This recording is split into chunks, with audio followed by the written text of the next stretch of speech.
Hey, welcome to the New Home Insights podcast by John Burns Real Estate Consulting. I'm Dean Worley, your host.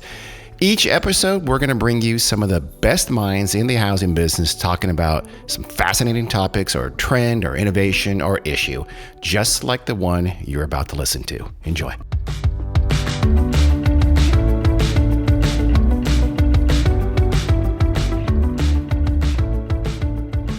Welcome to the New Home Insights podcast by John Burns Real Estate Consulting.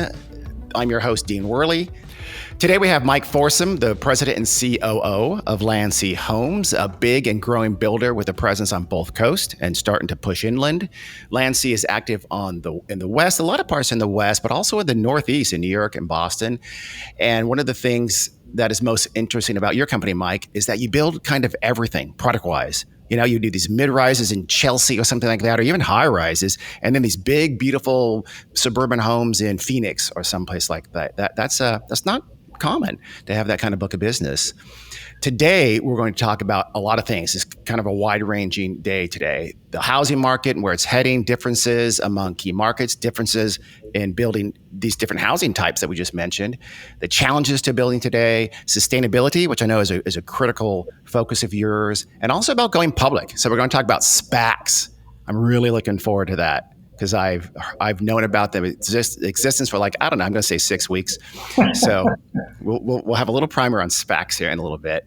So Mike, why don't we start though? Tell us a little bit about yourself and Landsea, and then we'll get to the questions. Thanks, Dean.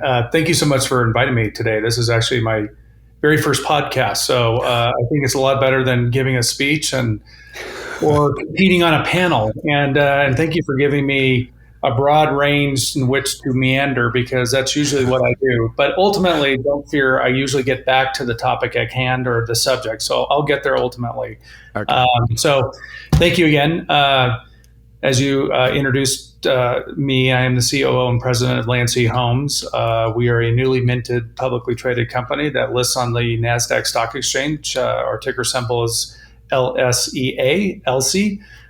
Super excited about that and that new iteration of ourselves as we go forward. But prior to my time here at Landsea, which I'm about ready to celebrate my 5-year anniversary here, I came up through the home building business, started with KB Home. Back then it was known as Kaufman and Broad. In fact, that's where I met my wife, who was helping us get on this webcast today. This podcast today. So she's your IT person, right? Yeah, she's been my favorite partner throughout my whole entire working life. So, with that being said, from there I went to Ryland Homes with Chad Dreyer when he moved over and became the CEO of that company, and there was a handful of us that went over to help him kind of redirect that company and stabilize it and actually, help it grow over a period of time. Then I had a very fortunate opportunity to run a bigger business, and that's when I joined John Peshkin at Taylor Woodrow before it became Taylor Morrison. I was there for 9 years and ran pretty much everything west of the Mississippi for the company, and then was part of the merged entity with Morrison, working for Cheryl Palmer for roughly around a year, and she was terrific and really enjoyed my time.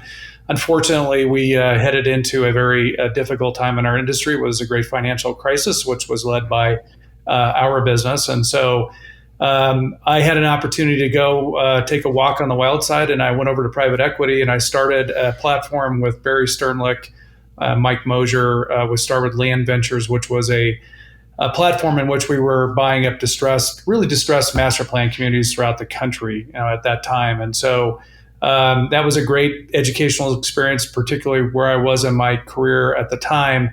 And then to be with such a blue chip private equity firm like Starwood, we were front row and center on every bit of action that was going on at that time and everything that was being offered and the packages and those kinds of things. So I really enjoyed it and had a great time. We got about 20,000 lots through that, and then did a little bit of some land banking with Colony Capital after that. But the siren song of home building grabbed me and brought me back and had this opportunity to come back into an operational business, which is really, my soul. That's really what I'm about. And so I joined Landsea to help them, what we kind of say, institutionalize processes and procedures and to make us an investment grade company, of which, again, I think going full circle, as I said, we just recently went public. Yeah. It does sound like a home builder was always tugging at you, even when you were not with a home builder. That's right. I love Taylor Woodrow, Kaufman and Broad. I remember those days. That's takes me back. Who was the guy? Who was the actor? Remember the actor made those commercials? He was in Aliens for Kaufman and Broad. You know what I'm talking about? Scarrett? He would say it. Yeah, it's Scarrett. Yes. Yeah, something like that. Yeah. Tom Skerritt. I remember those Kaufman and Broad commercials at the end. Okay. Oh, those were the days. Yeah. So thank you for that. So in Landsea, we work with you guys at Landsea. Great builder. Always have really good product, and they're always interesting product. Not always the typical vanilla stuff, which I like. So let's start with product, as a matter of fact. Sure. What is, you guys, as I kind of briefly teased up front, you guys are doing big, beautiful 3,500 square foot suburban homes, and you're doing mid-rises, high-rises, and most everything in between. What is the kind of the toughest product to build and execute well? Oh, well, that's a great question. At Landsea, we've been pretty fearless in terms of our approach and residential home building. As you said, we go very high up, and then we go very broad. But for the most part, I would say that, when we're doing a high-rise building, and say we're in Manhattan, right now we're in 14th and 6th, we're building an 18-story high-rise there, residential. We have roughly 55 units that we'll have, 55 condo units there. We're on top of a New York subway. We have 2 subway entrances because we're on a corner. So we got one on one side and one on the other. And then on 14th Street, that's a major bus line that's really actually comes out of Brooklyn.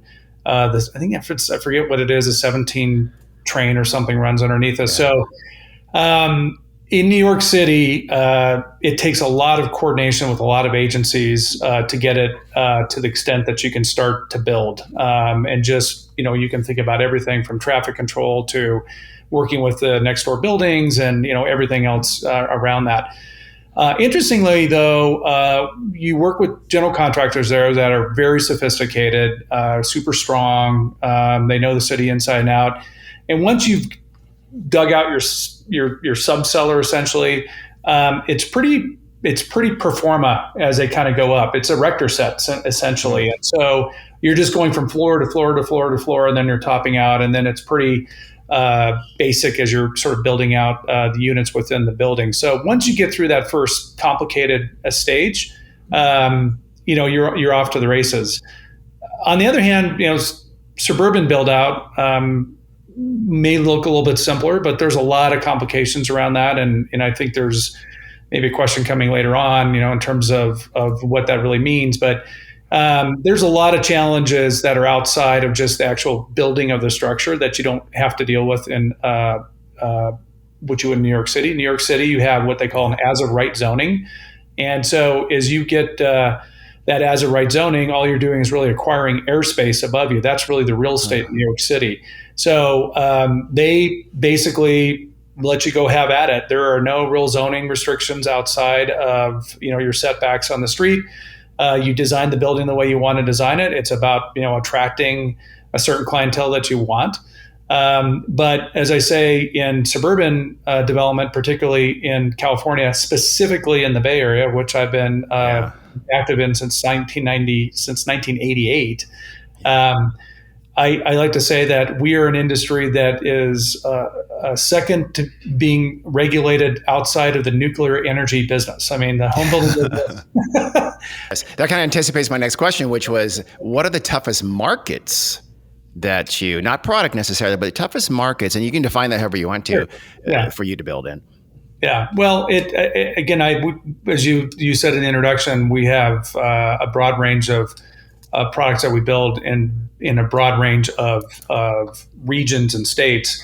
So we do have a unique perspective on that question because, from New York City to San Francisco to Glendale, Arizona to Austin, Texas, and now into Florida and Orlando, they all are unique in their own respects. But when it comes down to really being the toughest place to actually do what we do for a living, without question, hands down, it's in the San Francisco, Silicon Valley, Crescent Bay area.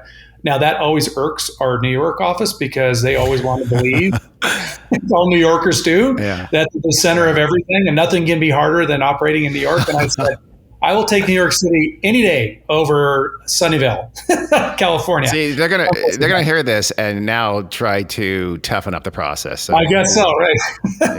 yeah. Yeah. You do have that. There is that stereotype that everything is hard to do in New York. For such a cosmopolitan international city, it's famously parochial. But in the Bay Area, there's even more chefs in the kitchen kind of a thing, or just the regulations are so onerous. Yeah, well, we have this horrible thing in our state called CEQA, which is the California Environmental Quality Control Act. And so if you have any discretionary zoning changes, it's up for grabs. I can actually be in our New York City office and sue a project in California if I felt like it didn't want to go forward, and I would actually get a hearing out of that. So from that standpoint, that has opened up a real can of worms, and to be able to understand that and move your way through that regulatory maze, it takes a pretty special skill. As I said, in Manhattan, if you have air rights, which is really the work that you have to go through to get it done, you really don't have those other impediments to being able to go do what you want to do outside of the typical things of working with agencies and permitting and financing. So we talked about the toughest. How about the easiest? You kind of maybe mentioned the easiest both in terms of product and in terms of market. I mean, we always want to challenge your assumptions on here. So I would think you're going to tell me that it's Florida or Texas or Phoenix is the easiest market. Are we wrong? Well, Phoenix is changing. I started KB's home building operation in 1992 in Phoenix. And I can tell you where that was to where it is today. It's definitely evolved and become a little bit more Californiaized in terms of its approach. I remember the first time that I actually walked in with a set of plans to the building department. I believe it was in Gilbert, Arizona, as a young division president. And as a startup guy, you're doing everything anyhow. You're a chief cook and bottle washer. And I remember walking in and handing over my plans to the plan checker. And he essentially said to me, well, what do you want me to do with these? And I said, well, you've got to go through them, don't you? And he goes, I could, but why? I trust you. He goes, you got an engineer, right? And I said, yes. Did he stamp it? Yes. Then the problem's yours, not ours. Oh my God. Good enough for me. Let's get a drink. I like that. Yeah. So, but times have changed a little bit, and they've gotten a little bit more rigorous in terms of how they look at it.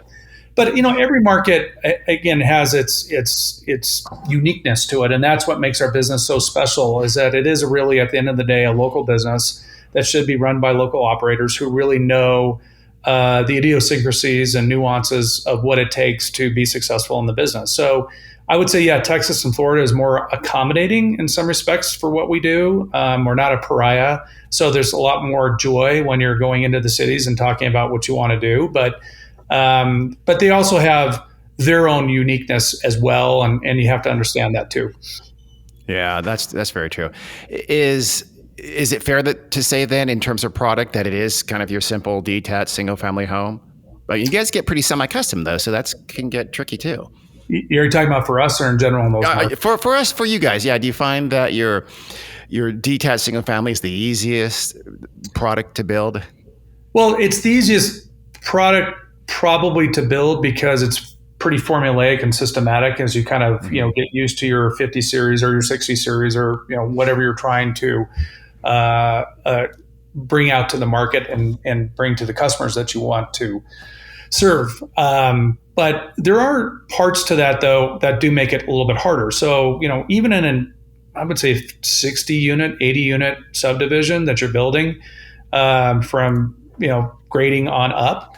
I mean, in those cases, you could be moving tens of thousands of cubic yards of dirt. You can be putting in literally miles of streets and something like that, curb, gutter, storm, sewer, water. With all of those things that you have to do, you're literally bringing up from the ground up into the house to service that house, which can be complicated in and of itself, and you have to have a skill set to be able to do that. At Landsea, we do think of ourselves as having multifaceted skill sets within our organization to be able to, we're not just strictly a finished lot buyer. We actually, produce and create our own lots as often as we possibly can. And so, we have to deal with that as well. So there, again, I always like to say, this isn't necessarily a complicated business, but it's a hard business. And, there's a lot of perseverance and drive and things that you have to do to be able to be successful, even in the most simple of the home building subdivisions that we go after. Now, you guys, again, you're in places like New York, like Boston, like all of these California markets. What drives your willingness to be in these markets that a lot of people perceive as troublesome, problematic to work in? I don't know. People say we're naive, I think I said earlier we're a bit fearless when it comes to our approach and where we want to build and what we want to build. I do believe, though, at the end of the day, these high barrier markets, high barrier to entry markets, are great opportunities to provide housing solutions that are really not being provided for. But in those cases, in what really is needed is just a real intellectual capital within your organization, because you have to be able to work your way through that regulatory maze and persevere, and to be able to have the ability to negotiate and to compromise and to work through things that you don't necessarily are not faced with, in other parts of the country. So with that, I think that it has a tendency to kind of deter the competition, because, again, the skill set is different. The predictability is a little bit more scary, and maybe for some, I'm just going to say larger publics that want that consistency and don't want to, feel like they're not going to get that lots on time, and they'd rather be thinking about the volume. And, for us, again, I cut my teeth at KV up in the Bay Area. I was the fourth employee that I brought up from LA. And so I know really nothing but these types of markets, and I really like them. I love infill. I like brownfield. I like challenges in these locations that allow us to separate ourselves from the competition, and again, be providing some housing solutions that otherwise wouldn't be available to people. Yeah, it keeps it interesting, and it's also not bad to be a pretty big fish in a kind of undersupplied pond that these places naturally are. Right. Let's switch gears a little bit and just talk more generally about the market. How has this hot market environment treated you, Landsea, specifically? Very kindly. We're very grateful for it. So we're riding the big wave with everybody else. As I said, I've been doing this for a long time, and probably 34 years now. And I've never quite seen a confluence of events that have conspired to really give us this, secular tailwinds that are really propelling our industry the way that they are. And again, having seen the highs and lows, for us, I always say I'd rather be dealing with the problems of a hot market than dealing with the problems of a broken down market. So it's an exciting time to be a home builder, and we're having a lot of fun. Have you seen the urban-suburban divide that a lot of folks have been talking about now for a while? Has there been maybe less price lift in your urban communities relative to your suburban locations? I would say, yes, but that's narrowing. Interestingly, in New York and New Jersey, in our communities, they have really popped back. We were obviously concerned with what was happening in Manhattan. I was just in Manhattan last week, and I'll tell you, every restaurant was full. People are walking up and down the sidewalks. There's no masks any longer. The East Side Highway was jam-packed at rush hour. You could barely ride your city bike down the linear park there without getting, ran over by somebody. So, and we're feeling it in the energy around our buildings and who is inquiring and looking for a home there. Our New Jersey community over in Avora, Weehawken, was actually did very well, I think, in most part because there was a sort of a flight off the island a little bit to get a little bit more room and space. And so we took advantage of that. So, I think for the most part, if you don't have a super long elevator ride, that was really kind of the issue. It was like kind of really getting on an elevator was really but our townhome communities in Silicon Valley did well.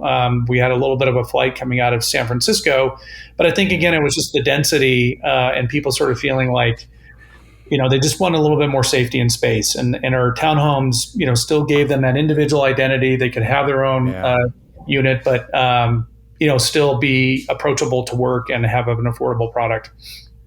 Have you seen the sort of classic, if that's the right term, shift? You're getting those remote workers from the inner core to your suburban products. Have you been hitting that cylinder? Yeah, without a doubt, we're seeing a lot of that. We see it in the Inland Empire. We've tried to provide a solution, and we think we're very successful with this with our Live Flex, which is really taking that sort of what I always call that sort of obligatory den that you would walk in any model, and you kind of look to your right and see it sitting there, and there'd be that obligatory sort of desk combo kind of thing, and it was just kind of really what was it. And I think now today, all of us in the industry are really working hard to rethinking that space and the utility of that space and the use of it.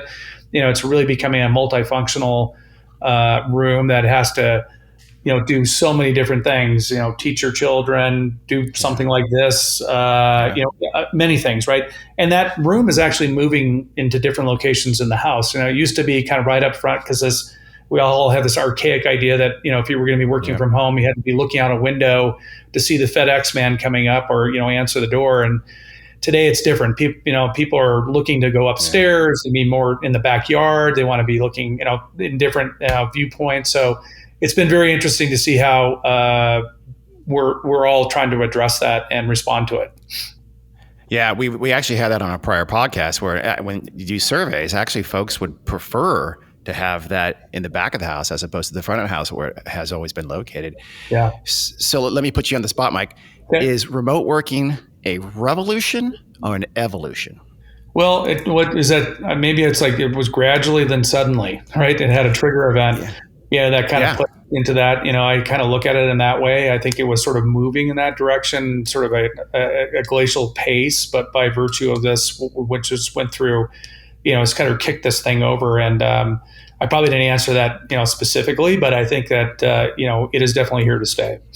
Yeah, there's a term in evolution, human evolution, called punctuated equilibrium, where there is this kind of this steady flow. Things are changing a little bit, then some event kicks that in and has this catalytic impact. And it seems like, so do you see the work from home having legs? Of course, some folks are going to be pulled back into the office, but do you see a big number staying remote and keeping the impact on the suburbs and the way we design homes being long lasting? Yeah, this is a long-term moment, for our industry, which we have to think about and address. And we see it because we're also employers, right? We have an office and we have people, and we're working through that as well. And I think that the way that the world will be is going forward is there's probably going to be 2 to 3 days a week in the office, and then 2 to 3 days, somewhere in between in which people are working remotely. And I think that that's an okay thing. I think we've found ourselves being comfortable with this idea that we have a workforce that doesn't necessarily have to be butts in the seats constantly for us to sort of validate their work product, and that it's okay to trust them in terms of what they're doing at home. You give them more flexibility. I think it's going to make for a better work environment all around. Yeah. Has playing in some of these higher price markets that you're in, does that impact your profitability, either positive or negative? I mean, is it easier because of prices to be profitable or maybe riskier in these higher price markets and vice versa? Is that a fair sense? Yeah. I think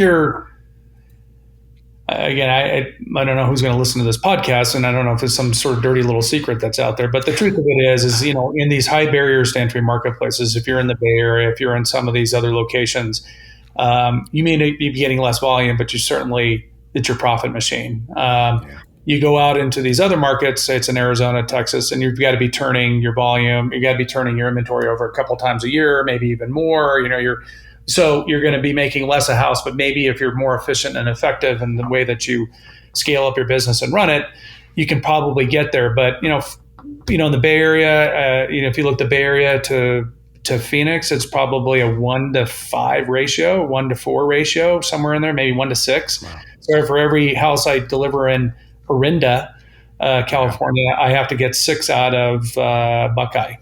So it kind of tells you sort of how the business works, and it's right. I think a lot of builders, really drive toward scale. There's many reasons for it, but you're balancing that out throughout the country in terms of where your real profitable markets are and where your volume markets are. And is the same kind of true for product as well? So the price per square foot in a high rise is extraordinary, but you're not doing it unless you get in luxury type prices. Yeah. I mean, it has to always make economic sense in terms of what you're trying to do. It has to, attract the right type of capital structure. But for us, we are now public. We're transparent in terms of where our margins have to be and where our returns are. And, it always has to make, logical sense in terms of what your thesis is and strategy as you are as a company in terms of when you're going and placing money. So at the end of the day, I talked to John Ho, our CEO, we're, often refer to ourselves as really just capital allocators in the positions that we're in, because we have local operators that are running their businesses, and they're seeking capital from us to grow, because that's really what they want to do. So they have to be hitting certain return metrics, margin, profitability, gross and net, and so that's kind of how we look at the business. Are there any markets you're not in right now that you're kind of chomping at the bit and would love to be in? If you can tell me. As recently we made our move into Florida and Texas, and I think that we have a lot of room to grow in those states in particular. We beachhead in Austin, in Texas, and we're in Orlando in Florida. But those are big, volume states for our industry, and so we see ourselves kind of now pushing and expanding in those areas. But for new markets and looking and going forward for us, I mean, we're pretty excited as a company because it's still a pretty open slate in many respects. So we're not having to go to kind of, it's not, but, the second ring out, if you will. Mm-hmm. In other words, if, we've saturated Phoenix, we're going to start peaking at Tucson, or if we're in Denver, we're going to go down to Colorado Springs, we still can be looking up into Georgia, the Mid-Atlantic, the Carolinas, those kinds of places. And so I guess, for us, I would definitely see us moving up into sort of south up north on the East Coast as we kind of, move through the next couple of years as we watch the industry evolve for us. That does make a lot of sense. Georgia, Carolinas, it's nice, I guess, right, to have some runway. Oh, yeah. Given your footprint, yeah. Yeah. Do you see the double-digit appreciation, though, lasting much longer? This is your little crystal ball moment. I mean, is that's just not sustainable. Do you think that's going to kind of wind it down over, you tell me, time-wise? Yeah, we get these questions all the time from our investors, as I'm sure many of our other publicly traded peers that are listening in on this. So it's no revelation. It reminds me a little bit of even during our public equity days, we always used to get that question, what inning are we in? What inning are we in? And, so I think in this case, right now, we're feeling really good about where we are for this year. I've been saying, second half 2022, I think that's anybody's guess. Again, it's more, that's where I can kind of see the horizon. I just think it's going to be steady, and we're already kind of tailing off a little bit in some places, which I don't necessarily think is such a bad thing. And as you said, it's unsustainable. Really 2022 into 2022, 23, I think, we'll definitely be, looking at our market a little bit differently than we are today. I actually like the baseball analogy for one reason, because there's no clock in baseball. So maybe you're in the 7th or 8th inning, but you can bat around. Good point. I never even before. You can stay up to bat for quite a while. And right now, we're staying up to bat. We've already batted around right now. We're coming back for the second time in the inning. Right. So sustainability is a big deal for you guys. Yep. How do you define sustainability, and then how do you execute it when you're building a home? Yeah. Well, what we really push at our company is what we call the high performance home strategy, which is really a pillar that's sustainability, home automation, and energy efficiency.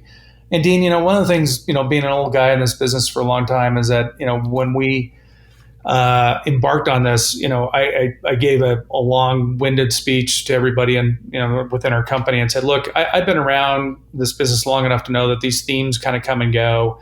And, what we don't want to do is just sort of nod towards this. We want to be fully committed. We don't want to nibble on the edges. We want to really make this a belief of ours if we're going to do it. If we don't believe in it, let's not do it. Let's find something else that's going to help us to differentiate ourselves.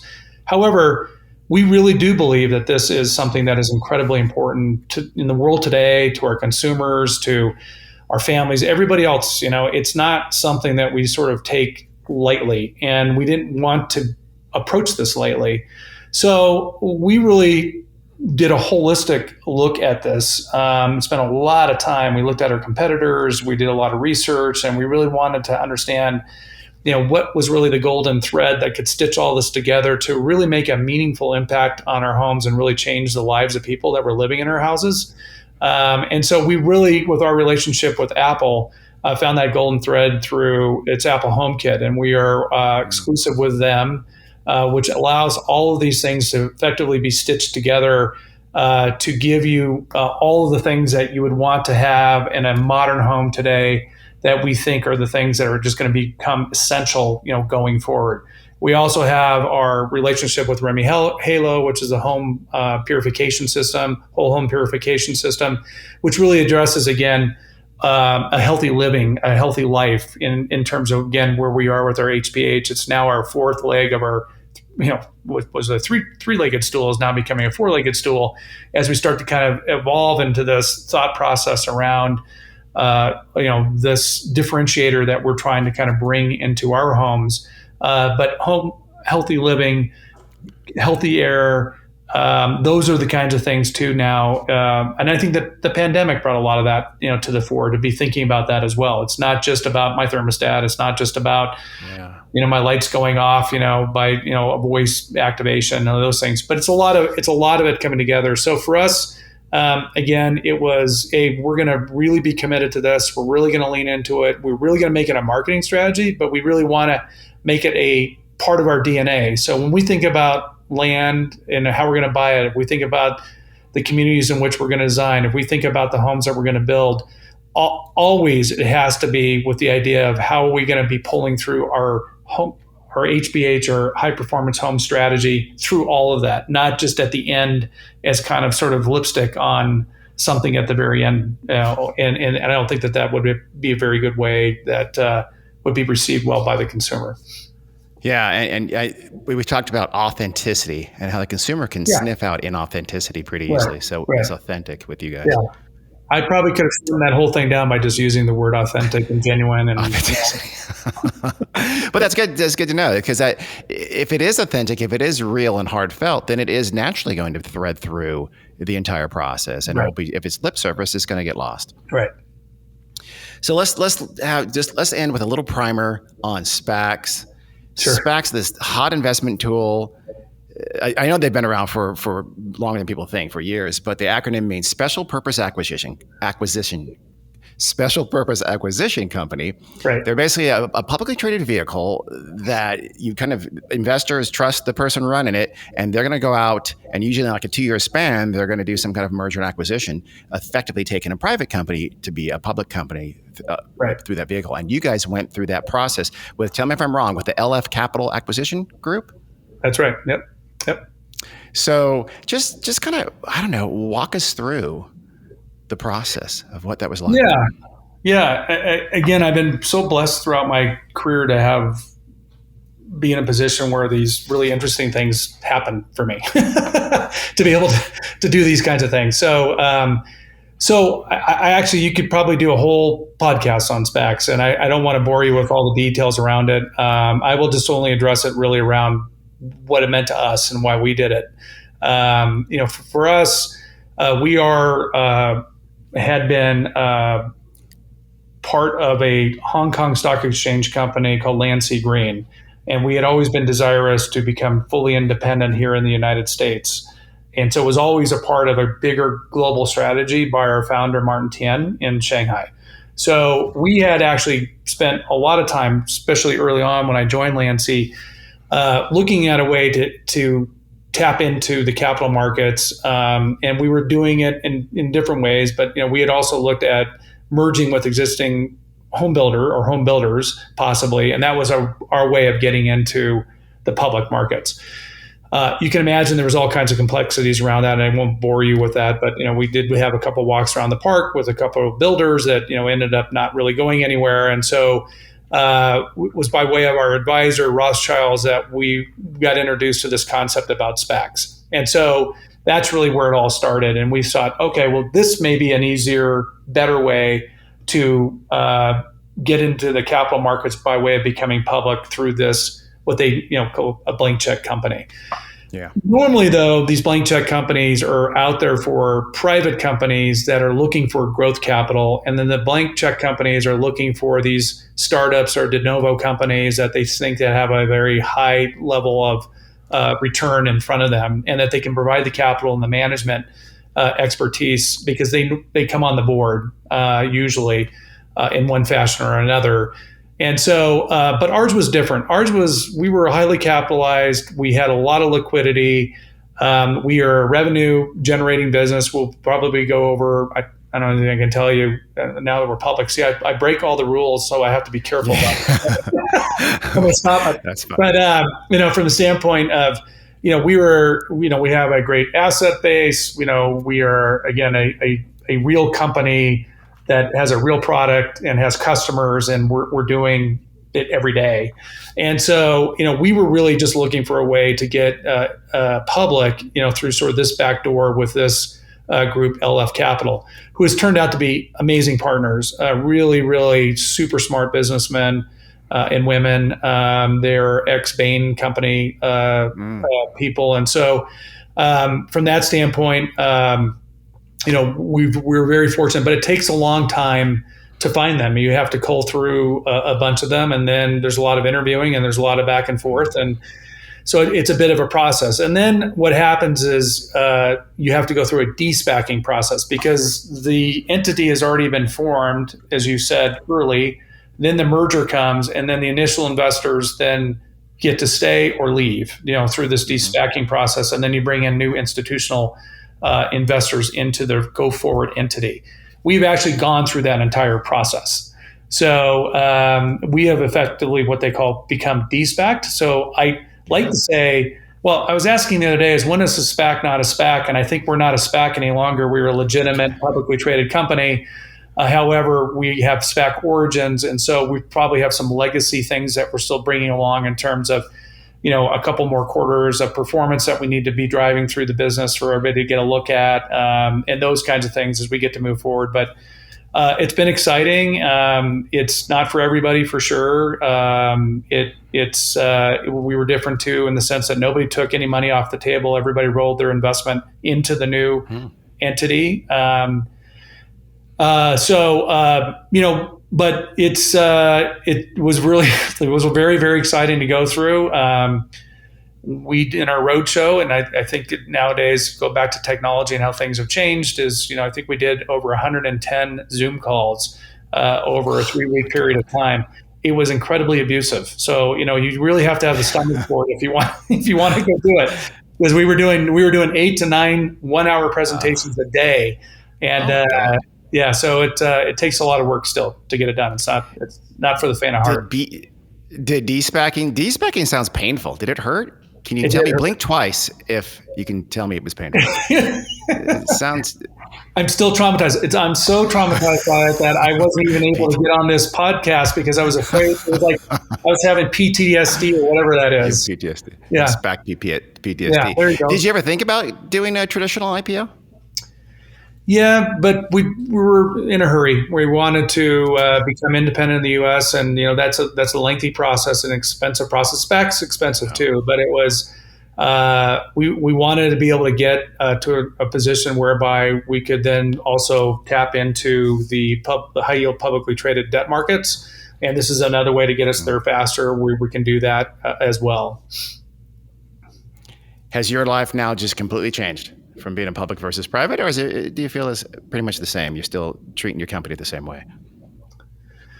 Well, I think we're operating as we've always operated, and we will continue to do that. Having only worked for publicly traded home builders my entire working life, I mean, I have a pretty good understanding about what's good about it and what's not so good about it. And when we started down this journey of becoming public, there was lots of discussions, many of them led by me, about how we were going to go forward and operate, and the way that we're going to respond to pressures of our business, and the things that we believe were going to always be our core values and beliefs, we were going to never sacrifice going forward. And so from that standpoint, it's not new to me, maybe to some in our organization, but for me, not really. My daily duties, though, by becoming public, it's another layer on a big job. And but I've got a great partner with John Ho, an outstanding individual to be side by side with. You couldn't find a better person to go down this path with.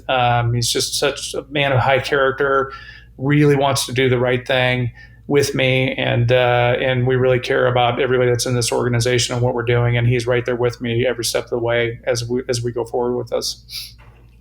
Now, let's end on. I'm going to ask this because you're a rule breaker and you don't know not to answer it. But what's up next for Landsea? Any major announcements you want to make on this, the preeminent housing market podcast in the world, I assume? I will only give you a little taste of it. From the mergers and acquisition standpoint, we have not finished. So be ready for some new news. That's a nice little tease. Thank there you for go. that. I like that. Yeah. All right. You'll probably make us take that out. But if you're listening to this right now, then he didn't. So thank you, Mike. You bet. I really appreciate you coming on, man. Oh, it was a real honor. I really I've known John a long time, and your output is outstanding. And you're just such a great voice and a bright light in our business. So thank you for all that you guys are doing. You're the best. Thank you for that. Appreciate it. Okay. Awesome. This has been the New Home Insights podcast with Dean Worley. Until next time.